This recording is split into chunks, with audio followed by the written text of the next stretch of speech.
it's like working out. So it's starting to enjoy the pain because you know growth is on the other side of the pain. Because I can focus on what happens after this and what increases and improves in my life after this, I'm willing to endure this because of what I believe comes after. And so it's helping people wrestle with those pieces of themselves inside of the pain that allows them to focus more on who am I after this pain. And if that is more alluring than who I am now, I'm willing to go through it.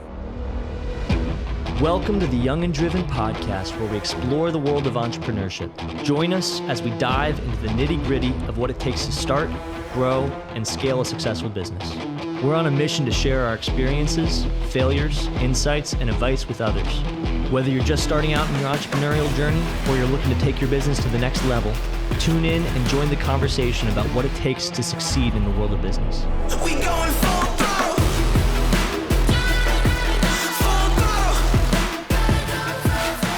And it's Kyree, right? Yep. I just want to make sure, because the two E's helps me. The two E's help me, but sometimes it's like, shocked sometimes you never know. How terrible people pronounce my name sometimes. That doesn't make any sense, because it's like, it seems phonetically like... Kyree, like, it's bad. It's No shot.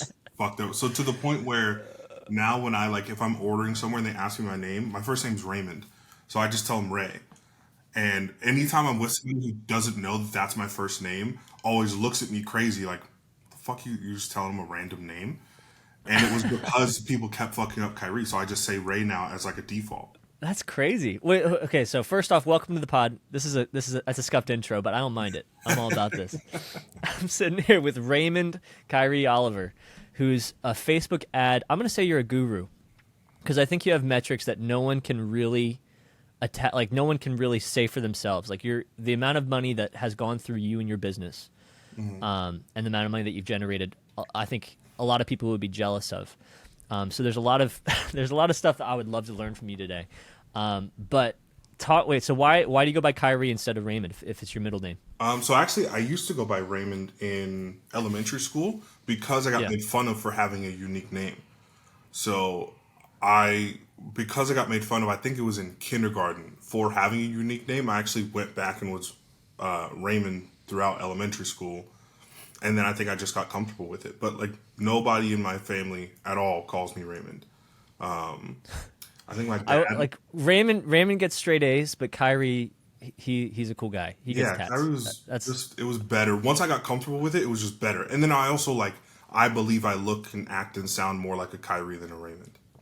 Yeah. I mean, Kyrie Irvin helps too. Like that like, you say Kyrie and it's like, people that makes sense. Yeah. Yeah. People feel it. See it. Yeah.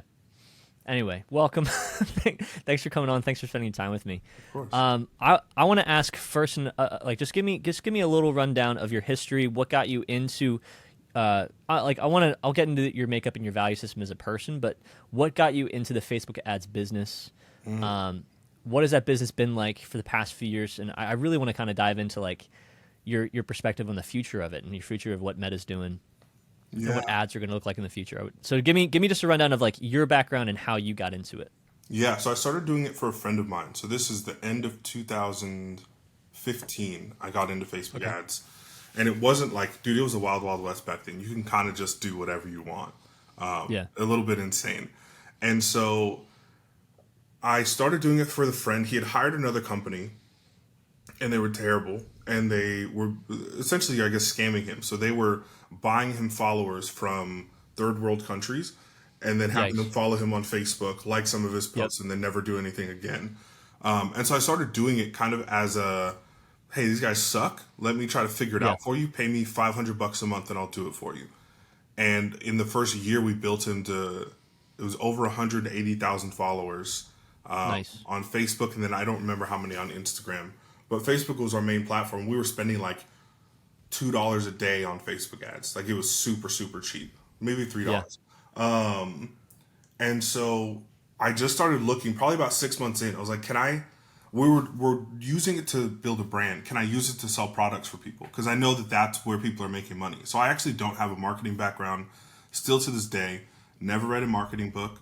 Never taken a marketing course. I've never learned how to traditionally market. But my whole background's in human behavior, human psychology.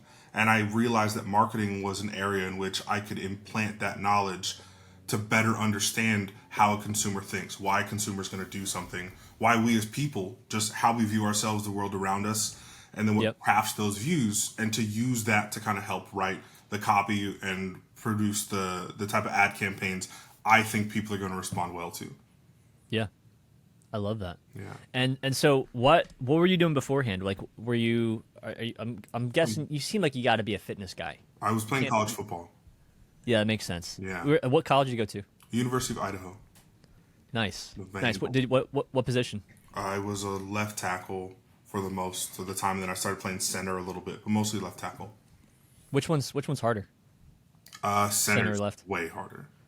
Center, because it seems like you start with zero leverage. You start with like you're already on your back foot, right? So you actually have a benefit because you know when the ball's snapped more than anybody else. True. You're the one snapping the ball. But like if we're doing a silent count, or if like it all goes off of you, you set the tempo for the offense, and then you're kind of like the quarterback of the offensive line. So you have to know everybody else's responsibilities. As a tackle, I really needed to know which way my guard was sliding and who's coming off the edge. If there's an extra off the edge, he slides to me. If there's not, he slides in. Like, it was pretty simple, and you kind of only need to know what the next guy next to you is doing for the most part. Center, you have to know what everybody's doing. How were you aggressive in the gym or no? Yeah. Were you aggressive like working out? So some guys I know, like sometimes they just like you can just rely on your size, and you're just like I'm just gonna be the mass here. Yeah, I think at the beginning I could, and then when I realized I was getting good, that was gonna be a big part of the differentiator. Like during my junior and senior year of high school, when colleges are actually looking at you, that's where I realized like skill really comes into play if you're wanting to play at the Division I level. So yes, size works. There was a lot of big guys. There weren't a lot of big guys who were agile and strong and could actually like move their weight around effectively. They were kind of just standing in the way. Yeah. Yeah. That's cool. Okay, so you were in college, going to school for football. I mean, I was like, football. I think I'd said like, communications was going to be my. Yeah. Okay. But well, I'm just saying because you're saying like you understood human behavior. You didn't come from a marketing background because you had like a human psychology understanding, right? So that's just like life experience. So I started taking all psychology, sociology classes my second year of college. And they ended up telling me, like, you're not going to get a college degree doing this. And I just said, I don't care. This is what I want to learn about. I just want to do as much of that as possible. And they didn't like that. Obviously, my academic advisor didn't like that. And I started, at the same time when I moved back home. I moved back home after a year. And I started interviewing people. So I've interviewed over 1,000 people at this point. Any type of person you could possibly think of. From homeless people to billionaires, monks, lawyers, doctors, attorneys, like any type of person, politicians. I did 65 end-of-life interviews. I've done a Twitter Spaces on it once, I believe, talking about the end-of-life interviews specifically. But I did a lot of my interviews, actually. I was driving for Lyft and Uber in San Francisco trying to make some money before I moved here to Arizona. And I just started interviewing people as I was giving them rides because we're sitting in traffic most of the time. It's a big city. And so I just started talking to as many people as I possibly could, and I racked up. I love over 4 years. I racked up over 1,000 people I interviewed. That's crazy. Yeah, because I know I mean you noticed that for those car rides. It's like usually they're trying to get something out of me. They're trying to understand me. They're trying to like sometimes I feel like I'm interviewing them. Yeah. Right, because it's like they're giving me their background, tell me their experience. But like, what was probably other than the end of life conversations, what was the most valuable conversations that you had in those cars? Yeah, like there's no competition with the end of life interviews.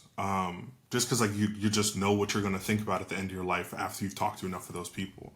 I think like talking through their regrets and then how their regrets have shaped their current model for living. So I realize a lot of people, like most of what we show to the rest of the world, online and offline, it's like a defense against the bad decisions I've made in the past.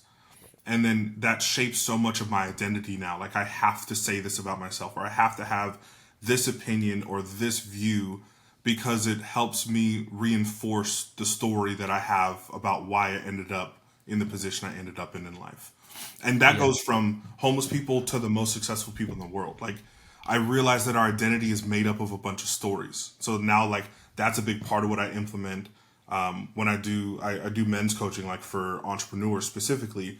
And a lot of it is around shaping that identity and reshaping a lot of the stories we've told ourselves. So I'd say that's probably the biggest, like, general lesson that I learned from everybody I talked to was, oh, we're just a bunch of stories mashed together into a person trying to live out the best version minus all the shit that we don't like about ourselves. Yeah. What do you think about victim mentality?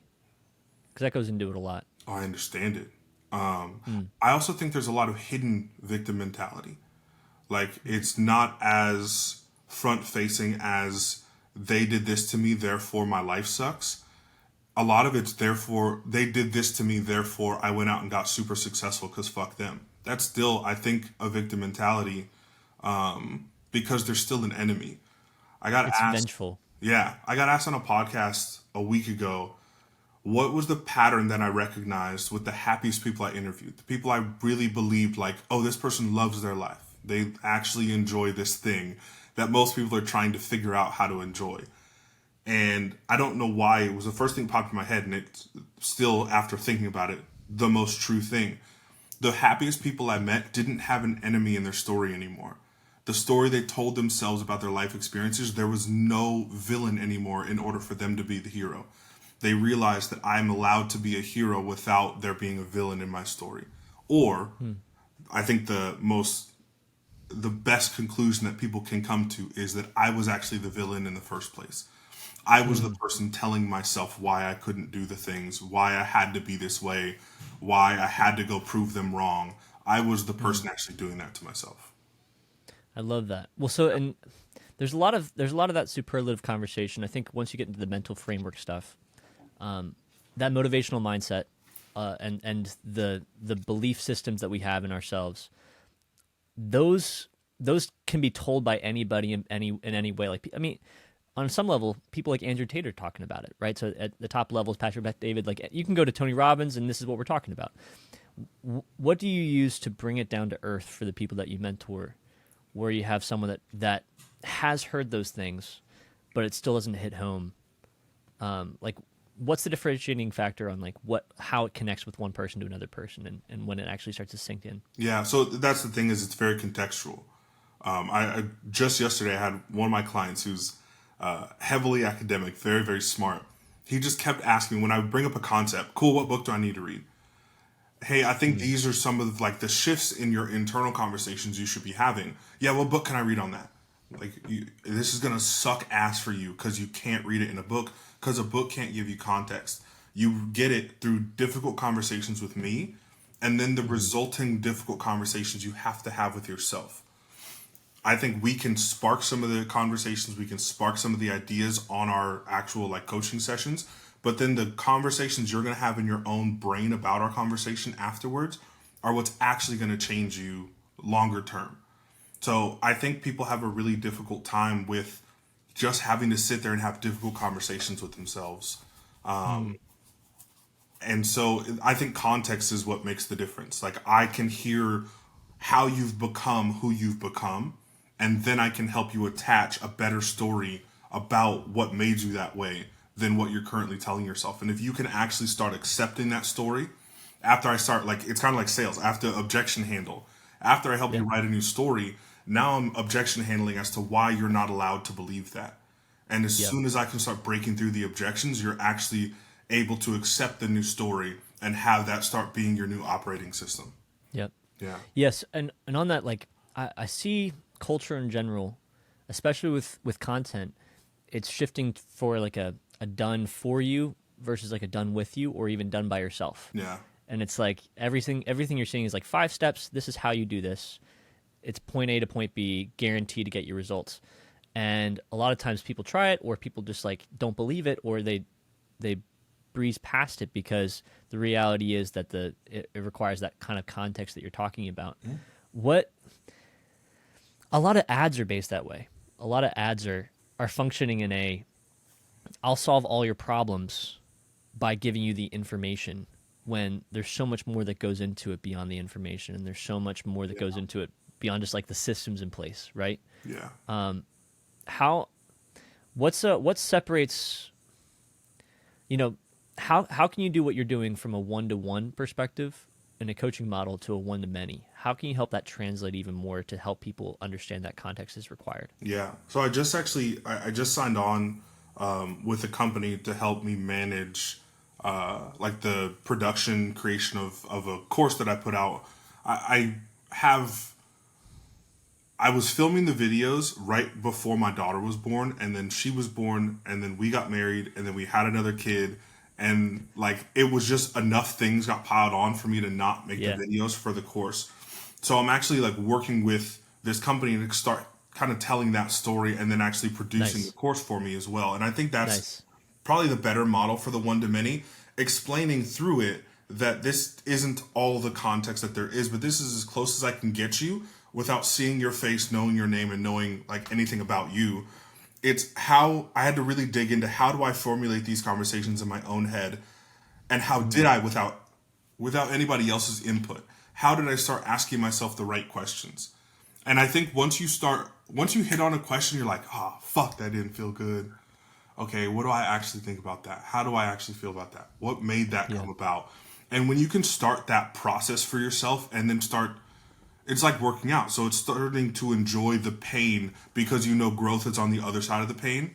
So it's because I can focus on what happens after this and what increases and improves in my life after this, I'm willing to endure this because of what I believe comes after. And so it's helping people wrestle with those pieces of themselves inside of the pain that allows them to focus more on who am I after this pain. And if that is more alluring than who I am now, I'm willing to go through it. What would you say? So like, I'm a firm believer that I like the model of coaching. And I think it's similar to therapy. It's a different format because there's the psychoanalysis that both sides have, but in my mind, I think the coaching model caters to like, here's a path forward, and a recommended, like, I've created this structure for you to follow, and if you follow this mental framework structure, if you follow these practices, right, and a lot of what I'm guessing a lot of what you talk to your clients about is like helping them slow down. Yeah, slow down, truly process. Yeah. So it's just like in shooting. If you go to a shooting class, you're going to hear the line, slow is smooth, smooth is fast. Mm-hmm. I think the way that you work inside your brain, like the people who find it the hardest are the ones with the most frantic mental model of themselves. It's, I have to do this, I have to go achieve, I have to, like, I can't stop working. I'm working 16, 18 hours a day. I have to do this. I have to push for, people talk about the massive numbers, 100 million, billion, multi-billion dollars. I got to do that. And they're making 17 grand a month, which is great. But that, like, you're looking so far that you're making it an abstract. You're making it an abstract partially to give yourself permission not to go do it. And so I think the most frantic minds have the most difficult time with that slowing down process of actually, what do I actually think? What do I actually believe? Not what am I reading online? What did I see on a YouTube video? What did I hear on a podcast? Because that's, I think, one of the biggest dangers right now is people hear a lot of very articulate ways of reinforcing their biases, insecurities, and shortcomings. I love that. I think, I think something you're tapping into the subject of balance. Yeah. What does balance mean to you? I mean, it's an ever-moving target. Because sometimes balance looks more heavy toward work. Sometimes balance looks more heavy toward life. And I think it kind of probably revolves in seasons. So, like, again, when we're having kids, work doesn't become as important. When we're in a mode right now where I'm actively building something that I believe lasts for quite a while, work then becomes a little bit closer to the front without sacrificing the things that are more important. So, yeah, I think we all have a personal balance that we find. And I think, again, like politics, like religion, like so many things, work becomes something that is so polarized. I either want to have the 5-hour work week or I want to bash my head against the wall 16 hours a day because fuck it, caffeine, adrenaline, Zins. Let me smoke cigarettes and do Zins and pump out this blah, blah, blah for the next 18 hours. I think we just have such polar opposites that not many people are not many young people are in the middle saying, let's find where these two are able to meet and kind of mesh together. Yeah. Yeah, talk to me about gratitude. You have a really nice gratitude framework. Tell me about your perspective on that and how useful of a tool that is. Yeah, I think I found that gratitude was healing, both for positive and negative things.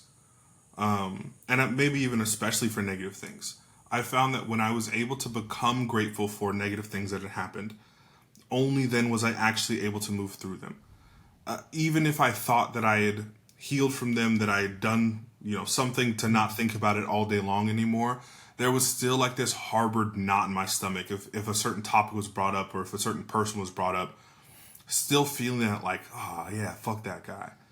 Mm-hmm. That was something I was uncomfortable with. And I didn't like that I still had that as a piece of myself. So I realized that gratitude, again, for good and bad, was the way for me to consistently focus and set an intention toward what I want more of, and to set a whole lot less time and attention on what I don't desire in my life.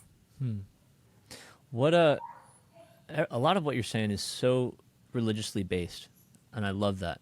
Talk to me about your roots and your connection with God, because it's evident in what you exude in terms of your values. Yeah. And it seems like everybody has a relationship. It's either positive or negative, right? But like, there's an element where the things that you're talking about, like, I can tell it's deeply rooted in a foundation. So how does that drive you, and how does that moral compass like guide you to these practices that ultimately lead to a certain level of peace? Yeah, I would say it is completely within a personal relationship with, you call it God, you call it source, call it universe, whatever you want to call it. I think it's the same thing. But it exists in zero, at least like organized religious structure. It is only existing through what I believe is a personal relationship with God. I choose to call it God, but whatever anybody else wants to call it. It is only through a personal... Say your truth, man. Say your truth. If people get offended, screw it. No. It's not about offended. I think people compartmentalize and they think that it's something different because you call it something different.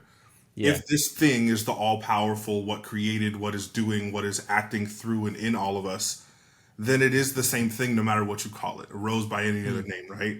So I don't care. Like, it doesn't matter what people call it. It is the same thing. And I always kind of add that in just as you may not call it the same thing, but we're talking about the same thing. Can we at least establish that before we move forward? Yeah. That's it. I love it. So what changed you more in your perspective? Was it having conversations with people at these end of life interviews, or was it being a dad? The conversations with people, by far. Because it's what prepared me to even be a dad. When I started actually working through this, so I was probably 19 and a half, let's say. That's when I started dreaming about my kids. I knew I needed to be a dad. I knew I needed to be like an older brother / mentor kind of thing. That's where I would differentiate from what I do versus therapy, because people kind of ask a lot. Like, one, I charge a lot more than therapists do. So it's hard for some people to kind of get that, like, what makes it so much different. And I'm a guide, mentor, big brother that people can actually hire. Yeah, I was just, in my mind, I'm thinking, like, for me personally, fatherhood was kind of what really changed stuff for me. It put things in perspective. Yeah. And it made me realize, like, okay, that's what cued the Grant, you need to be a man. So, right? yeah. So having kids, actually, what it did was reinforce that I'd been doing the right things before I had them. I think having children, I think it was like a good breath of fresh air for me. I wasn't nervous. I wasn't scared. I had no qualms about my ability to be a father. I knew I'd picked the right person to have my kids with. That's so huge. Oh my God, bro. So it's so huge. I say this, and I've been locked out of my Facebook account for saying it before, and I understand why. When my daughter was born, so I had my daughter first, and then we just had my son 4 months ago. And nice. You're in the thick of it. Yeah, we're right in the middle of it. We had 2 under 2. And so when my daughter was born, my first 3 thoughts, this is like the most beautiful creature I've ever seen in my life. And the babies are ugly when they're first born. I couldn't even see that, not even a little bit. I broke down completely when I first saw my daughter. I love it. And the second one was, thank God I picked the right woman to do this with. Because I've seen through my parents, through through most people really, that they don't believe, or they no longer believe, that they picked the right person to have children with. Third one was I would kill everybody in that hospital for her immediately, including myself, including my parents in the waiting room. It sounds terrible. Including every single person in that hospital in like the blink of an eye. Wouldn't think about it. For this creature that doesn't know me, that doesn't love me yet, that doesn't respect me, that has no clue who I am yet, I would immediately do anything and everything for this creature, like in the snap of a finger. And I don't even know her yet. It was super, like, it was this weird, like, visceral. Did you feel the same thing for your son? I think because it was so harsh with my daughter, it was just like, okay, yeah, I recognize that feeling. Yeah. And they're so different too.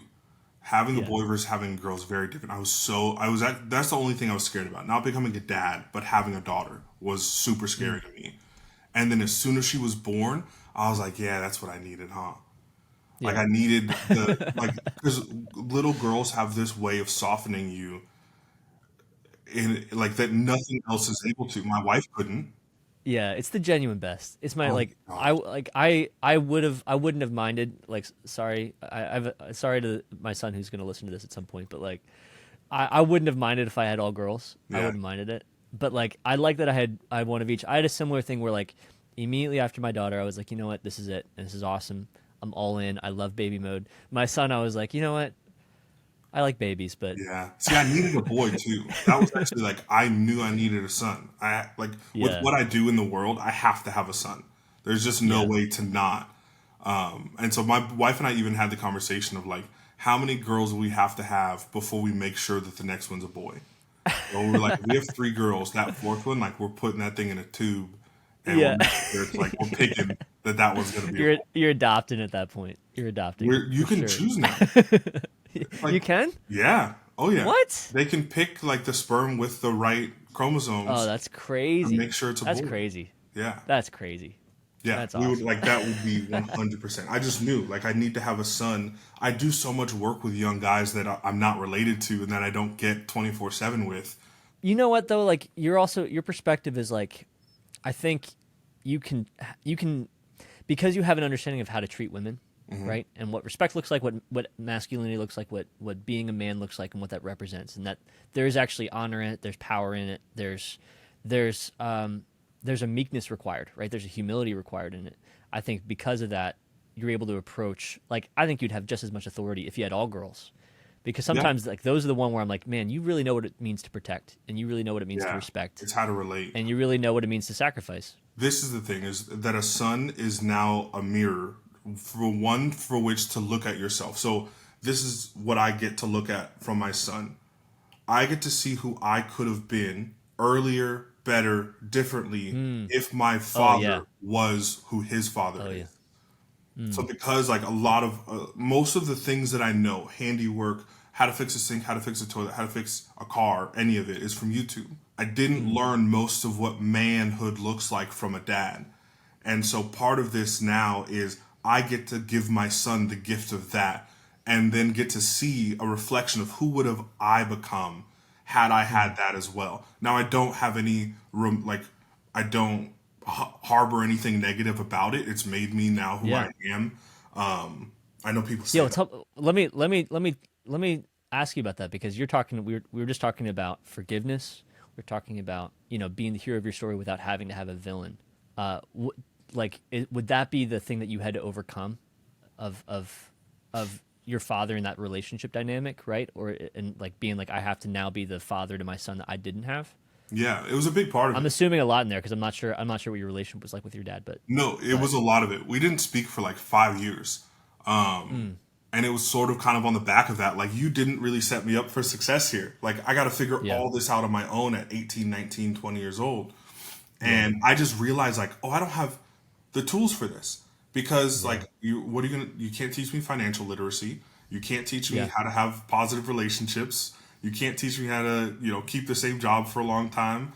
Like, you're not able to, through your actions, have taught me what I need to know in order to be successful at this. So I either have to do what most people do and say, I got dealt a shit hand over here. I just can't do much with it. Yep. Let me do what I can and like pretend to do what I can, or let me be the stark contrast. Let me start building it at 19 so that when I have my first kid at 27, I now have my own blueprint, not having been given one when I was younger. Yep. And so I went through this whole thing. Go ahead. I was just going to say, let me encourage you, because I mean, I think I'm probably the only person I know that has a great relationship with their dad. And that's across generations, across like every friend group I have, every new relationship I meet, like I talk to them and I ask them questions about their relationship with their dad, and almost unanimous. I probably on my hand, I can probably count the amount of times a guy could say like, I respect my dad. Yeah. But like I will say that the influence of it, like you have two choices. Either you have a great one and it sets you up for success, which in my opinion mine did. My dad was a pastor, and he taught me discernment. He taught me wisdom. He released me at the right time. I was 15 years old and he was like, Grant, you have to make decisions for yourself. And I was like, but like in a positive way that like had structure, and like he was able to walk me through it as like a brother, right?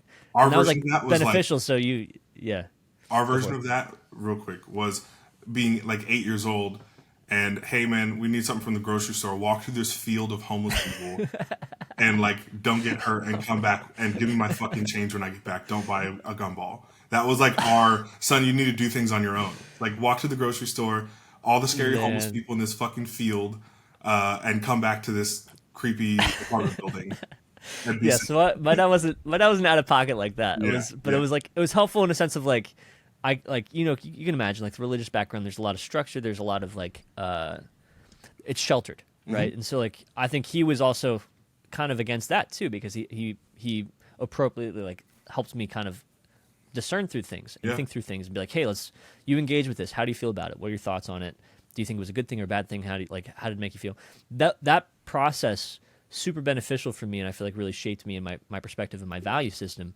But I will say, like, I have that, and I think there's even more benefit or just as much benefit to saying I didn't like what I had. Yeah. Or in one of my friends' situations, like his dad died early, and he's like, I didn't have anything. Yeah. And so he's getting input from uncles and grandparents, and it's like, I'm able to now decide what fatherhood means, and then able to decide like how I want to have that be reflected. And you go back to the template, right? Like you're like, I'm going to create the blueprint myself. There is a benefit to that. Friends who did have a relationship with their dads. I started interviewing their dads and them, and I wanted to see what does it look like when you actually like when I know I've been loved and like cared for and respected by my dad, so that now that I'm an adult, I love and care for and respect my dad. I wanted to know what that looked like, because I was like, I don't fucking have that. Even though my dad and I are cool now, it was right before my daughter was born. Like we kind of reconnected. I have a younger brother too, who's 10 or just turned 11. And so I wanted a relationship with my younger brother as well. But I kind of had the conversation with my dad. It was like, we're cool now. We can like have the conversations that we didn't have over years. Yeah. But I don't need dad right now. We can be friends. We can be cool with each other. Yeah. I'll give you a hug. I'll tell you I don't need love to respect you to that level. Yeah, but I don't need dad. Like that time's gone. The ship sailed. We didn't have the best at bat that we wanted to. I just don't need that now. Like you're not going to give me advice. You're not going to tell me how to do any of this. Something that's coming across to me in all the everything you're talking about is that you've been so resourceful in that you go seek out information. Yeah. So like when you don't feel like you have something you don't like, and even when people are saying, like you're talking about in college, you're like, I want to learn this. And your guidance counselor is like, you're not going to graduate with that. But you're like, no, I just want to learn it. And then you find a way to utilize it. You find a way to leverage it. That is such a unique skill set. So you're talking about like you wanted to learn something and you reached out to like, you're like, I want to know what a good dad and son dynamic is. And so you reached out to dad and sons and you say, I want to interview you. Mm-hmm. Like that is so unique. I don't think I do that. And I don't think I think everyone should. So this is the thing, that we were both embedded with a gift. You got embedded with the blueprint that gave you discernment, that taught you discernment. Yeah. I was embedded with a blueprint that gave me resourcefulness. I had to go find it. Not many people are able to meet the two. So have you seen the Oppenheimer movie? Not yet. beautiful movie, and this won't ruin it. But what he did that was so incredible was the ability to hold multiple like perspectives about something and not adopt either one. Be able to see the fruits of each one, be able to see the positive, negatives, the possible shortcomings, the possible pitfalls, without absolutely absorbing one of them in like and having to reject the other because of it. And so I think the people who can both hold resourcefulness, like emergency mode, I have to make something fucking happen for myself, and also the discernment of what are the right and wrong choices to make. Because you think about it, again, younger guys, it's really easy to go 100 miles an hour and just keep fucking up and just keep moving and use that as your I'm doing great because I keep moving no matter how many times I fuck up. At a certain point, we say if the road turns left, I should probably turn the wheel left. And that's when people start realizing how much quicker they're able to learn the lessons when they're not learning the lessons in cycles. They're not learning the same lessons over and over again. Or through mistakes, like through mistakes over and over. Like, yes, we'll make mistakes, but like you're not forcing yourself to learn a negative lesson. Exactly. It's not like I did this and I have to regret it. Yeah. It's like the tenacity and resourcefulness from coming from a lack of something mixed with the discernment from having enough of something that you can have your head above water and actually look around and see what's there. I think both can be learned. I think resourcefulness is harder to learn because you have to have need and understand that need in like a new and fresh way to be like, okay, I know I don't have this, and I see that other people have it, and I know how to go pursue it. I know how to go chase that in a positive way. Whereas like everyone builds discernment over time. Some people are just bad at it. So, like resourceful, like you're either good or bad at it. But like discernment, like everyone has some, like they're discerning. Like it's like discernment is like this is how I understand the situation, and I'm making the assessment whether this is a positive or negative thing. And people are not good at that generally. This is the good contrast. I believe discernment is actually harder to get. Yeah. Wow. Tell me about why do you think that? Ours, I believe that what I got was easier to get. You believe that what you got was easier to get. And the thing that you didn't naturally have embedded in you from a young age, you now believe is harder to get. But I believe that what you feel comes most naturally is actually harder to get. But I think you're a testament, right? Because I'm looking at you, and I think you've said like you at one point said I'm just gonna like maybe it was at 19, and you said I'm just gonna figure this out. I'm gonna do this, and then you spent 8 years, 7 years building to where your framework is now. So I had to build discernment. And then you had to build discernment from the ground up. Yeah, which is a really hard thing to do. That's what I'm saying. And you had to build resourcefulness because you already had discernment. You went and searched for what you didn't have. Well, so did I. Yeah, that's interesting. So I think that's why our perspective is that it's harder. It's not that one, I don't believe one is actually harder than the other. I think from my perspective, one is harder because I didn't feel like I naturally had it. I had to be resourceful. I didn't have to really be discerning, at least at the beginning. You didn't have to be resourceful until there's something that requires an emergency. Oh shit, I have to figure this out. Or it's just like a naturally like internally led thing too. And that's even harder. I work with a lot of guys who've come from like very affluent families. They've never really had to be resourceful in that way because it's just never been a requirement until your internal structure starts to break down. That's when I start working with a lot of them is what has worked up to this point that like the problems that money was able to solve, the problems that I was able to overcome because I could either pay for them or I had like the connections to deal with them. Those are no longer making me feel the way I want to feel in my life anymore. So I've covered it up. Yeah. Girls, drugs, alcohol, whatever, or work. I think it's the same thing. Those guys have a really difficult time with both resourcefulness and discernment. Yeah. What did you feel when you started making money? Because it sounds like you were like, you know what, I'm going to school for ball, I'm learning this, and I'm learning education.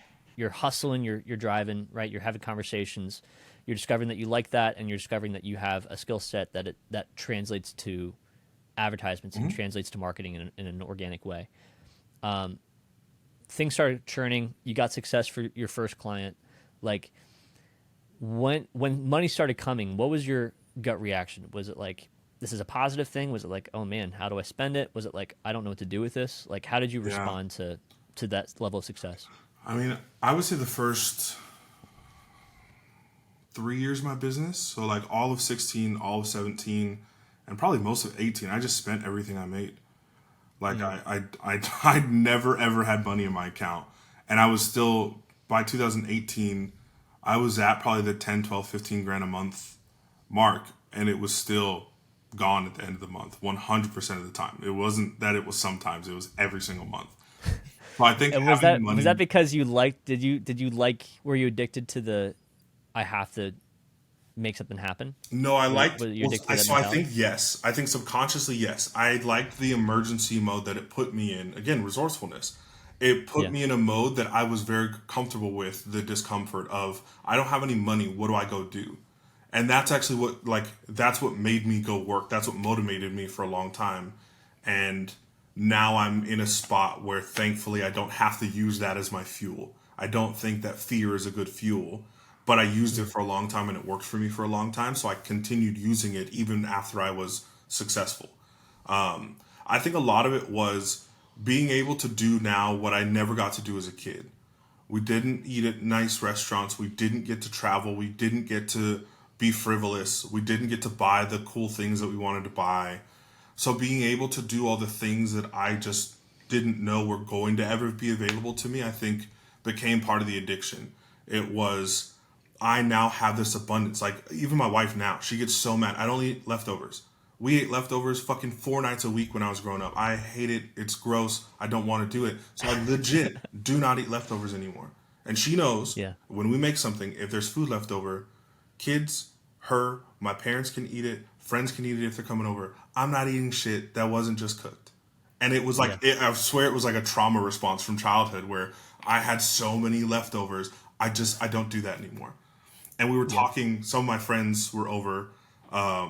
He's another entrepreneur and his girlfriend. My parents were over, and he mentioned something about, I don't eat, I don't even take food home from restaurants, I think is what he said. Like, I'm not going to eat it. Why am I taking it home? It's going to take up space. Why would I take it home? Yeah. And I saw my mom's face like, the fuck's wrong with this guy? And I fucking told you that's how we are. Because he grew up on leftover lasagna Monday through Thursday from Sunday night dinner, and it sucked. Yeah. And I think a lot of it now, like at the beginning, it's a response to. So we talk about the villain in your story, right? The villain was leftovers, and this is my rebuttal against the thing that I had to do for so long. Love that. Yeah. Love that. So wait, did this come naturally, or what? Who coached you? Who mentored you? Did you go to therapy? How did you get your value system? How did you get these frameworks? Did it come naturally, or did someone help you on this journey to kind of guide you to this point? I started collecting father figures.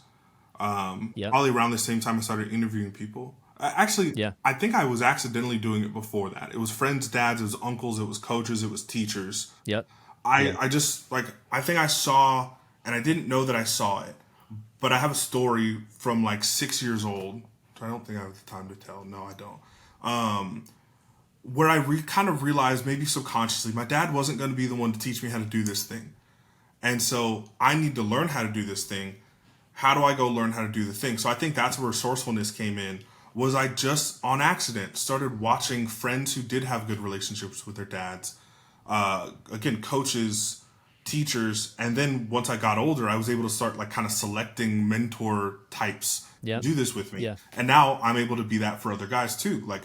I realized that this is such a need, especially when you're young and successful, to have the wise guy to come to and be like, hey man, how do I think through this? This is really tough. I'm running up against all these obstacles. How do I more effectively think through what's going on right now? Not solve my problems for me. How do I think about it? And I got it from there. And that's a big part of what I do now, because again, it was I saw the value of having to collect it.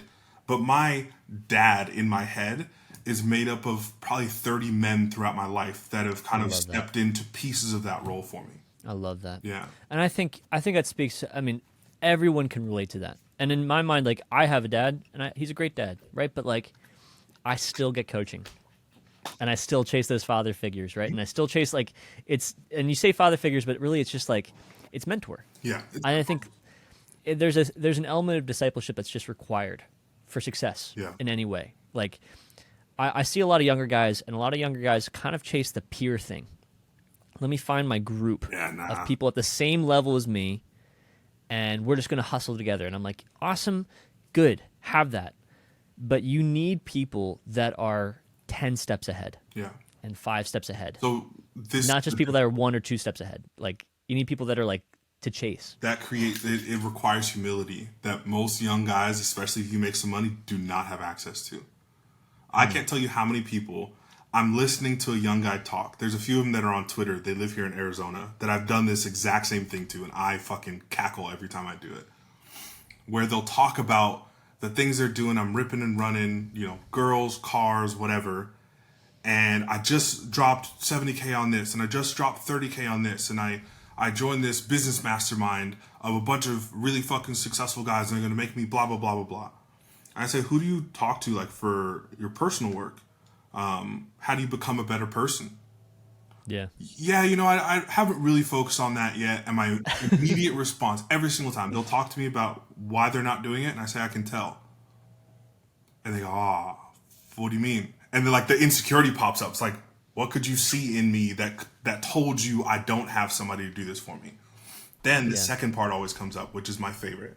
Is they're like, are you trying to sell me on coaching me? I said, no. Like, obviously, like, you're not bringing that up unless you're trying to pitch me on something. I'm like, try to hire me. Ask me how much I charge. How much do you charge? This much.